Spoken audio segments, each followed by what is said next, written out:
Assalamualaikum warahmatullahi wabarakatuh. Saya Irma, saya guru bidang studi fisika di SMA Islam An-Nizam Medan. Selamat pagi anak-anak. Hari ini kita akan belajar video pembelajaran fisika. Jadi kita harus punya statement fisika itu mudah. Kita akan lanjut materi kita hari ini tentang yang namanya hukum Kirchhoff. Ya. Jadi dalam hukum Kirchhoff itu ada dua teori yang dikemukakannya. Yang pertama itu kita akan bahas hukum pertama Kirchhoff. Jadi Kirchhoff bilang bahwasanya jumlah arus yang masuk sama dengan jumlah arus yang keluar, atau bisa kita lambangkan menjadi sigma I masuk karena arus jumlah sigma arus I masuk sama dengan sigma jumlah arus yang keluar. Ini untuk bunyi hukum Kirchhoff yang pertama. Jadi untuk persamaannya bisa kita lihat di sini gambarnya seperti ini. Jadi yang I1 arah panahnya kita anggap misalkan ini adalah titik P. Nah, jadi I1 mengarah ke titik masuk ke titik P. I2 juga arah panahnya masuk ke titik P dan I3 keluar dari titik P. I4 keluar, I5 masuk, dan I6 juga masuk. Maka kita masukkan ke dalam persamaan hukum Kirchhoff yang pertama. Jadi dia bilang sigma I masuk sama dengan sigma I keluar. Maka kita tandai yang masuk terlebih dahulu. Yang masuk itu ada I1 ditambah I2 ditambah yang masuk ketiga itu adalah I5 ditambah, dan yang masuk satu lagi adalah I6 sama dengan yang keluar itu berarti I3 dan I4. I3 ditambah I4 berarti dalam hal ini berarti untuk menentukan rumusnya kita tidak ada rumus tetap, jadi tergantung dari arah panah dari gambarnya. Jadi jika dia arah panahnya masuk ke dalam titik, maka berarti dia masuk bagian yang sigma I masuk. Sedangkan jika arah tanda panahnya keluar, maka berarti dia masuk ke dalam sigma I keluar. Nah, kita lanjut ke contoh soal. Jadi, coba kita lihat contoh soal pada gambar berikut ini.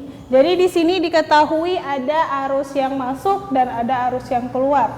Jadi kita anggap titik di sini itu adalah titik A. Jadi pertanyaannya, tentukanlah besar dan arah dari I4. Kenapa ditanya arah? Karena untuk I4 kita belum tahu apakah arahnya masuk atau keluar. Jadi dalam hal ini maka kita bebas menentukan I4-nya mau maju, masuk atau keluar. Jadi kita buat diketahui terlebih dahulu. Berarti ada I1, I2, I3, I5, dan I6.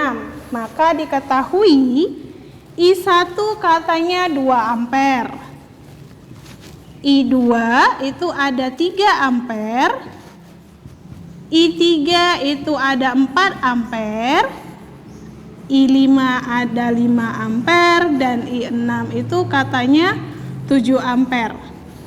Jadi yang ditanya itu adalah I4.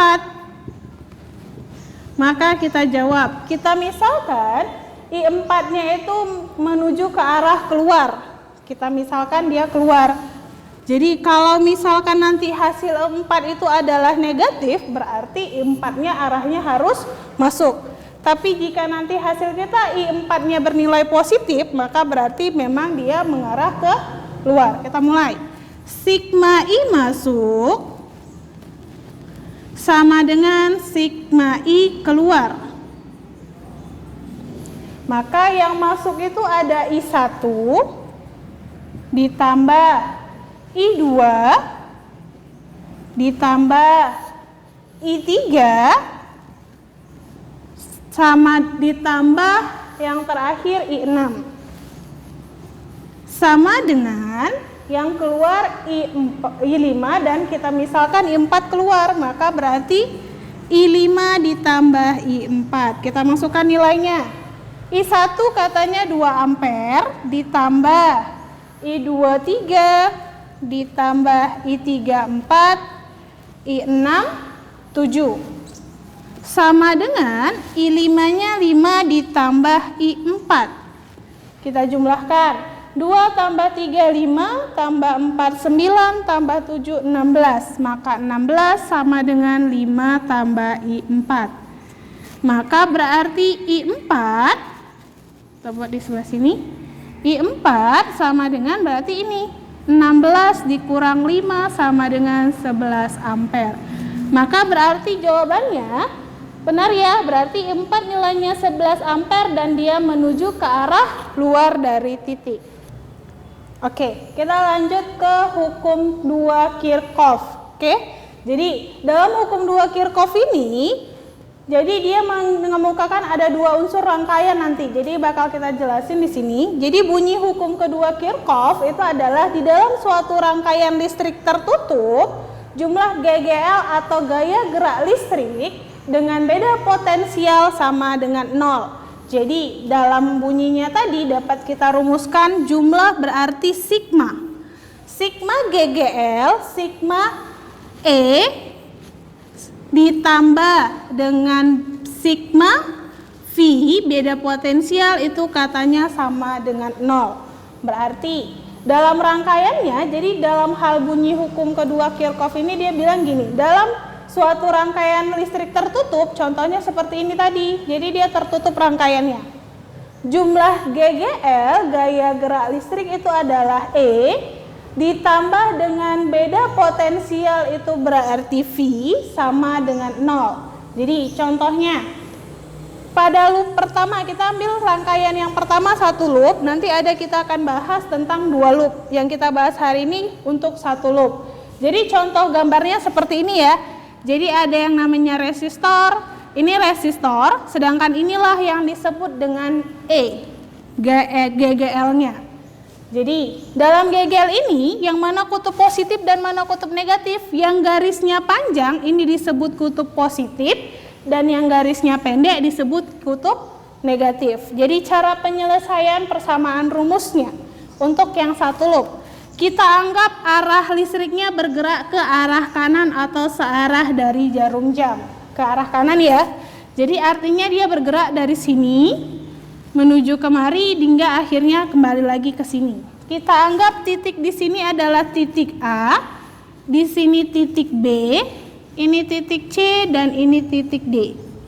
Oke, untuk menentukannya kita punya aturan dalam persamaannya. Aturan yang pertama di sini, hambatan untuk hambatan R-nya.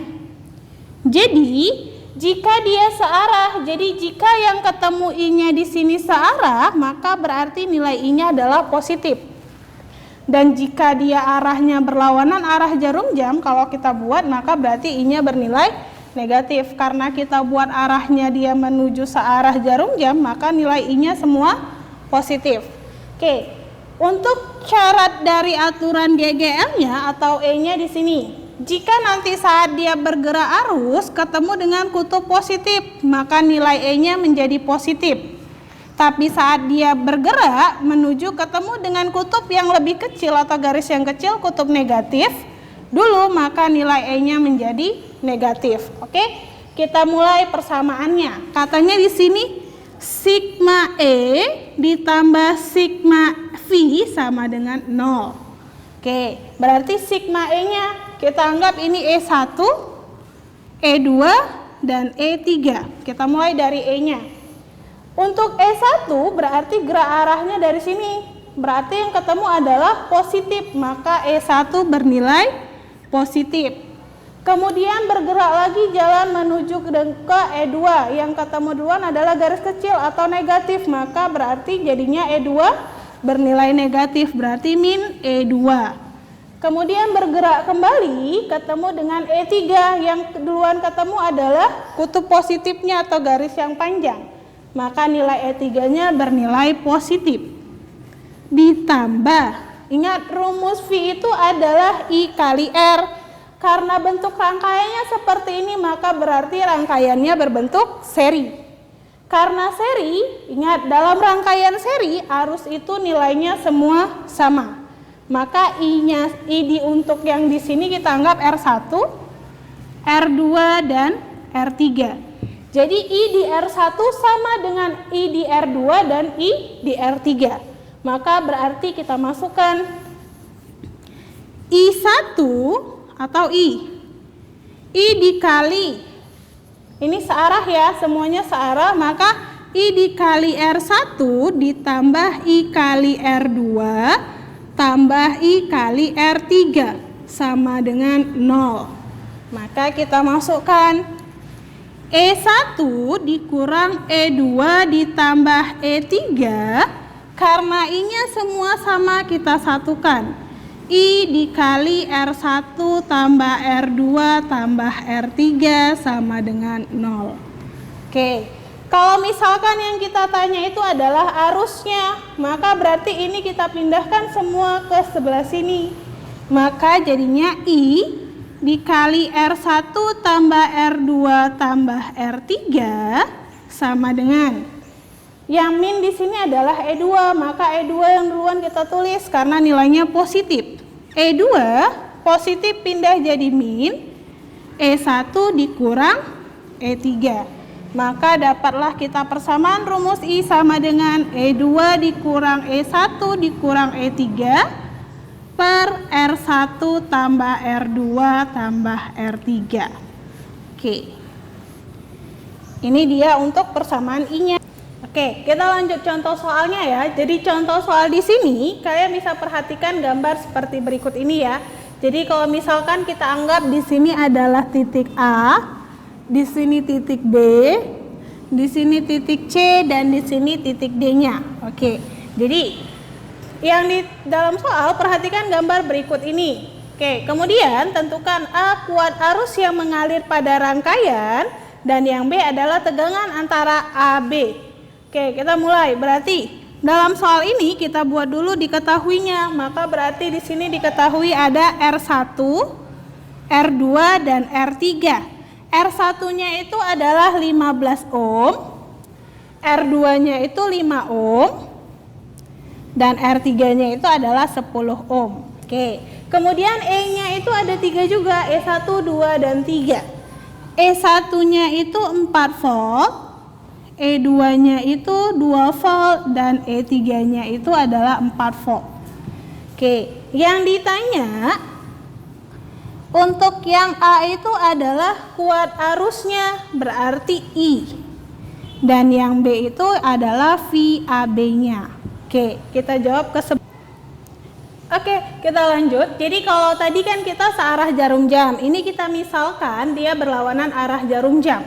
Oke. Jadi nggak ada masalah ya, tergantung dari peraturan mekanisme yang kita buat tadi. Jadi di sini ada R1, berarti kita mulai dalam rumus hukum Kirchhoff yang kedua. Sigma E ditambah dengan sigma V sama dengan 0. Kita masukkan E-nya ada 3. Kita mulai jalan dari sebelah sini ya, karena arus yang kita buat dari kiri. Maka yang dijumpai untuk E3 kutub positif, maka nilai E3 positif. Kemudian kita bergerak menuju ke E2 yang ketemu garis yang negatif atau yang kecilnya, berarti dikurang E2. Kemudian kita bergerak lagi menuju ke E1 yang ketemu adalah kutub positif, maka berarti ditambah E1 ditambah. Ingat, dalam rangkaian ini semuanya berbentuk seri, maka berarti ditambahi I-nya sama, langsung aja R1 tambah R2 tambah R3 sama dengan 0. Oke, berarti kita langsung masuk, ini pindah ke sebelah sana ya. Coba kita ingat peraturannya. Jadi kalau dia tadi searah jarum jam, maka I-nya bernilai positif. Kalau dia bergerak berlawanan arah jarum jam, maka nilai I bernilai negatif. Di sini dia perbedaannya dari yang persamaan kita tadi. Maka kalau ini kita bisa I-nya aja yang dipindahkan ke 0. Maka jadinya E3 dikurang E2 ditambah E1 sama dengan I pindah jadi plus R1 tambah R2 tambah R3. Ini dia. Maka berarti kita dapat rumus I sama dengan yang di sebelah yang ditanya itu menjadi di bawah ya, R1 tambah R2 tambah R3. Maka berarti ini menjadi di atas. E3 dikurang E2 ditambah E1. Kita masukkan. E3-nya 4, E2-nya 2, E1-nya 4. Berarti 4 kurang 2 tambah 4. Per R1-nya 15, R2-nya 5, R3-nya 10. Berarti 15 ditambah 5 ditambah 10. Berarti I sama dengan 4 kurang 2, 2 tambah 4, 6. Per 15 tambah 5, 20 tambah 10, 30 atau 1 per 5. Atau kita desimalkan lagi menjadi 0,2 ampere. Ini untuk yang I-nya. Maka selesai sampai di sini untuk jadi untuk mencari VAB kita bisa pakai rumus cepatnya atau rumus panjangnya. Jadi tergantung kalian mau milih yang mana. Kita mulai dari yang cepatnya dulu ya. VAB, jadi lihat artinya tegangan yang terjadi pada titik A ke titik B. Berarti VAB berarti ada V yang ini, berarti ini I kali R, berarti I dikali R1 ditambah dengan E1.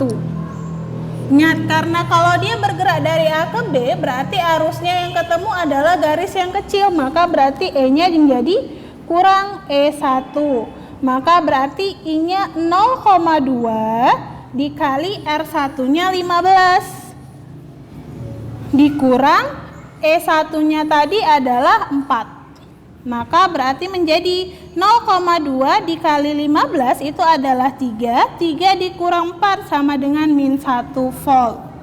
Itu untuk rumus. Kita untuk jarak panjangnya ya. Yang VAB sama dengan, kalau tadi yang pendeknya langsung dari A ke B, kalau yang panjangnya berarti kita mutar dari A ke D, D ke C, dan C ke B. Maka kita buat VAB sama dengan VAD tambah VDC tambah VCB. Maka VAD, lihat arahnya, berarti dia berarah ke arah sini, maka E3-nya ketemu dengan kutub positif, maka E3-nya bernilai positif. E3 ditambah VDC, berarti ini ketemu dengan kutub negatif, dan ingat I-nya itu berlawanan dengan arah jarum jam, maka juga bernilai negatif. Maka berarti di sini kita buat kurang bukan tambah. Kurang E2, karena di sini I-nya juga negatif, maka kita buat tambah, karena min kali plus hasilnya min. I dikali R3. Kemudian ditambah VCB. VCB hanya R dan arahnya berlawanan dengan arah jarum jam, berarti nilainya negatif, berarti dikurang I dikali R2 sama dengan I3 nilainya 4 dikurang E2 nilainya 2 ditambah 0,2 dikali R3 itu adalah 10 dikurang dengan 0,2 dikali R2 5 sama dengan 4 dikurang 2 tambah 0,2 kali 10 berarti 2. 2 ditambah 2 berarti 4. Atau kita jabarin, 2 ditambah 0,2 kali 10, 2 dikurang dengan 1, maka sama dengan 4 dikurang 4 dikurang 1, maka hasilnya 4 kurang 4, 0 dikurang 1 min 1 volt. Jadi artinya mau kalian pakai jalan yang pendek atau kalian pakai jalan yang panjang, hasilnya tetap sama. Jadi tergantung kalian mau pilih jalan. Sekian video pembelajaran kita hari ini. Sampai jumpa di video pembelajaran kita berikutnya. Jangan lupa like, comment, and share. Dan SMA Islam An-Nizam, unggul, cerdas, islami. Assalamualaikum warahmatullahi wabarakatuh.